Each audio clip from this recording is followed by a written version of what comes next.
Hello everyone, welcome to Chandra's foodies destination. मैं हूं चंद्रप्रभा और आज मैं बहुत ही टेस्टी, बहुत ही चटपटी दाल मोठ की रेसिपी लेकर के आई हूं। इसे आप दिवाली पर, होली पर या फिर किसी भी नॉर्मल डेज में बनाएं। इसे बनाना बहुत ही आसान होता है और खाने में ये बहुत ही ज़्यादा टेस्टी होता है। अगर इसे आपने एक बार घर में बना लिया तो बाहर से नमकीन लाना तो आप छोड़ ही देंगे। और इसके बाद मैं आपको चना दाल नमकीन की भी रेसिपी बताऊंगी। तो आज बनाते हैं दाल मोठ। तो चलिए बनाना शुरू करते हैं। तो इसके लिए मैंने यहाँ पर 1 कप मसूर की दाल लिया है। ये खड़ी मसूर की दाल है। इसे मैंने 2 से 3 बार अच्छे से वॉश करके ओवरनाइट सोक करने के लिए रख दिया था। और अच्छे से वॉश करने के बाद मैंने इसमें 1/4 टीस्पून बेकिंग सोडा डाला था और उसके बाद मैंने इसे रात भर सोक होने के लिए रख दिया। उसके बाद सुबह मैंने इसे अच्छे से वॉश कर लिया 2 से 3 पानी, और पंखे की हवा में कॉटन के कपड़े के ऊपर इसे फैला करके सूखने के लिए रख दिया। तो हमें इसे इतना ही सुखाना है कि इसका पानी हमारे हाथों में ना लगे, लेकिन इसे श्रिंक होने नहीं देना है। तो आप इसे गलती से भी धूप में ना सुखाएं। और मैंने यहाँ पर लिया है 1 कप बेसन। तो इसकी हम दाल मोठ में डालने के लिए महीन वाली सेव बनाएंगे। तो आप कोई सा भी बेसन ले सकते हैं। और मैंने यहाँ पर करीब आधा कप काजू लिया है और 2 टेबल स्पून खरबूजे के बीज लिए हैं। तो इन्हें भी हम नमकीन में डालेंगे। इससे नमकीन का फ्लेवर बहुत ही ज़्यादा बढ़ जाएगा। तो सबसे पहले हम सेव बनाने के लिए बेसन का डो बना करके तैयार कर लेते हैं। तो इसमें मैंने 1/4 टीस्पून हल्दी पाउडर ऐड कर दिया है और अब थोड़ा सा नमक ऐड करेंगे। तो नमक बहुत ही कम हमें इसमें डालना है, क्योंकि हम बाद में नमकीन में और भी नमक ऐड करेंगे। अब मैंने यहाँ पर करीब 2 टेबल स्पून ऑयल ऐड किया है और इसे अच्छे से हाथों से मिक्स कर देंगे। ऑयल डालने से जब हम सेव बनाएंगे तो बहुत ही ज़्यादा क्रिस्पी बनेंगे। तो अब हम इसमें थोड़ा थोड़ा पानी ऐड करेंगे। ये नॉर्मल पानी है और इसका सॉफ्ट आटा लगा करके तैयार कर लेंगे। ये नमकीन खाने में जितना ज़्यादा टेस्टी होता है, बनाने में उतना ही ज़्यादा आसान होता है। बस आप एक बार इसे बनाएंगे तो बार बार ज़रूर बनाएंगे। तो आप देख सकते हैं ये डो काफ़ी ज़्यादा चिपचिपा है। तो मैं इसमें थोड़ा सा ऑयल हाथों में लगा करके लगाऊंगी, जिससे कि ये बिल्कुल चिकना डो तैयार हो जाए। तो अब मैंने इसका एक चिकना सा डो बना करके तैयार कर लिया है। तो अब मैं इसे रेस्ट करने के लिए रख देती हूँ करीब 10 मिनट के लिए, और तब तक मैं काजू के 2 टुकड़े काट लूँगी। तो अब करीब 10 मिनट हो गए हैं और मैंने यहाँ पर एक मशीन लिया है इस तरीके का। इसमें बहुत महीन वाली जो जाली है हम उसे ही इस्तेमाल करेंगे, क्योंकि नमकीन में बहुत ही महीन सेव होता है। जो हमारे घरों में मशीन होता है वो उतना महीन नहीं होता है, लेकिन सबसे महीन छेद वाले को हम इसमें यूज करेंगे। मैंने इसे ऑयल से अच्छे से ग्रीस कर दिया है और अब हम इसमें डो को डालेंगे और इसे अच्छे से बंद कर देंगे। मैंने इसे अच्छे से बंद कर दिया है। मैंने यहाँ पर नमकीन बनाने के लिए ऑयल को अच्छे से गर्म कर लिया है। तो सबसे पहले हम काजू को फ्राई करेंगे। आप चाहें तो काजू को डायरेक्ट ऑयल में डाल करके फ्राई कर सकते हैं, लेकिन इसे बस 2 से 3 सेकेंड ही लगता है अगर आपका ऑयल गर्म है तो इसे मैं छन्नी में डाल करके कर रही हूँ, जिससे कि ये आराम से निकल जाए और इसका कलर ज़्यादा डार्क ना हो। तो मैंने इसे फ्राई कर लिया है, आप देख सकते हैं। तो इसे मैं निकाल लेती हूँ। इस तरीके से छन्नी में करने से एक साथ सारे काजू निकल आते हैं और जलते नहीं हैं। और इसी तरीके से मैं खरबूजे के बीज को भी फ्राई कर लेती हूँ। ये बहुत ही छोटे होते हैं तो इन्हें एक साथ उठाना मुश्किल होगा। तो आप भी इसी तरीके से छन्नी में बनाएं, फ्राई करें, जिससे कि ये आराम से निकल जाए और जले भी ना। तो जैसे ये चटकने लगेगा आप बीच बीच में से ऑयल से इसे उठाएं और फिर एक बार कर दें। इसे भी बस 30 सेकेंड लगेंगे भूनने में। तो ये भी अच्छे से भून गया है। इसे भी मैं निकाल लेती हूँ और छन्नी में करने से ऑयल भी बहुत ही आराम से निकल जाता है। तो अब हम बनाएंगे सेव। तो सेव बनाने के लिए हमें टेम्परेचर को थोड़ा हाई ही रखना है, मीडियम टू हाई। और इस तरीके से हम मशीन को घुमाते हुए नमकीन सेव बनाएंगे। बहुत ही इजीली बन जाता है और घर में बनी हुई चीज़ तो अच्छी और पौष्टिक होती है।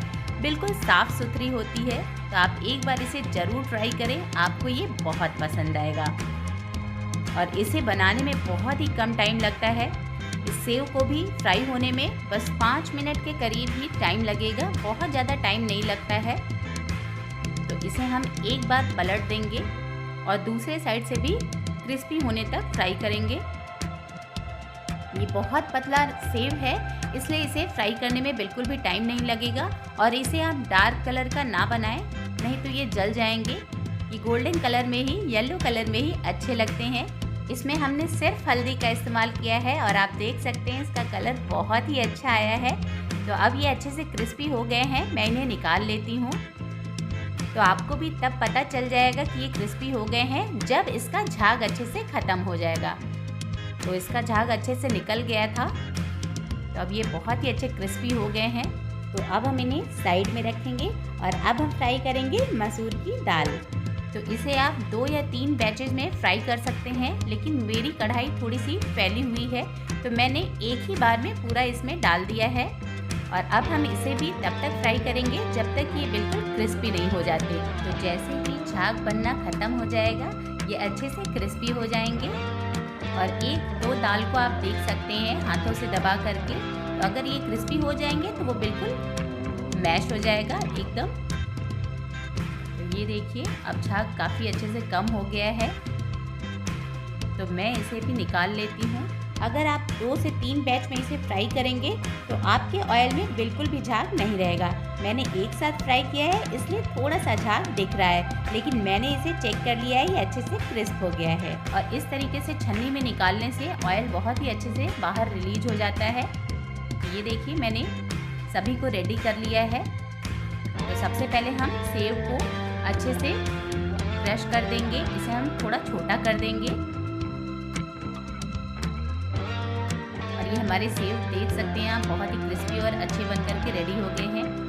तो अब मैं मसूर की दाल में सभी चीज़ों को मिक्स कर दूंगी। मैंने यहाँ पर खरबूजे के बीज को और काजू को ऐड कर दिया है। थोड़ा सा मैंने काजू को छोड़ दिया है, ऊपर से हम गार्निश करेंगे। और अब हम इसमें स्पाइसेस ऐड करेंगे।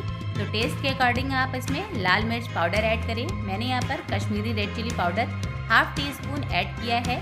और 2 से 3 पिंच मैंने इसमें सफ़ेद नमक ऐड किया है, क्योंकि हम इसमें काला नमक भी ऐड करेंगे।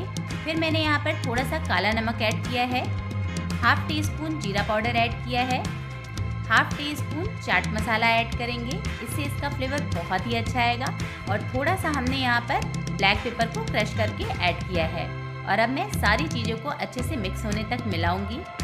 आप चाहें तो इसमें थोड़ा सा हींग ऐड कर सकते हैं, और आप चाहें तो यहाँ पर अमचूर पाउडर और पुदीने का पाउडर भी ऐड कर सकते हैं। तो ये देखिए बहुत ही अच्छा लग रहा है। तो अब मैं इसकी लेयर्स बना करके दिखाती हूँ।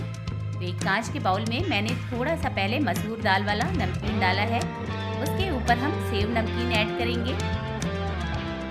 फिर हम मसूर दाल वाली नमकीन डालेंगे और उसके ऊपर हमने काजू डाला है और थोड़े से खरबूजे के बीज भी डाला है। ये देखिए बहुत ही प्यारा लग रहा है।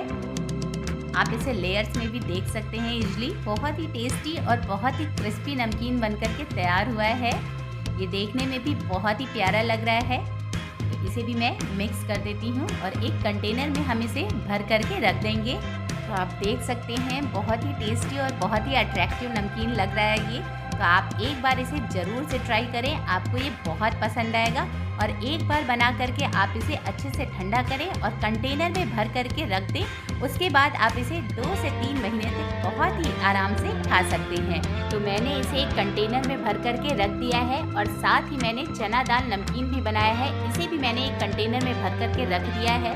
तो देखा आपने इसे बनाना कितना आसान है। तो बस हमें इसके लिए थोड़ा सा ध्यान रखना है कि दाल को हमें धूप में नहीं सुखाना है, पंखे में सुखाना है या फिर कॉटन के कपड़े से अच्छे से पोंछ करके ही सुखाना है। तो आप भी इसे बनाएं और मुझे कमेंट करके बताएं कि आपको मेरी ये रेसिपी कैसी लगी। और अगर रेसिपी पसंद आए तो हमेशा की तरह इसे लाइक करें, ज़्यादा से ज़्यादा शेयर करें।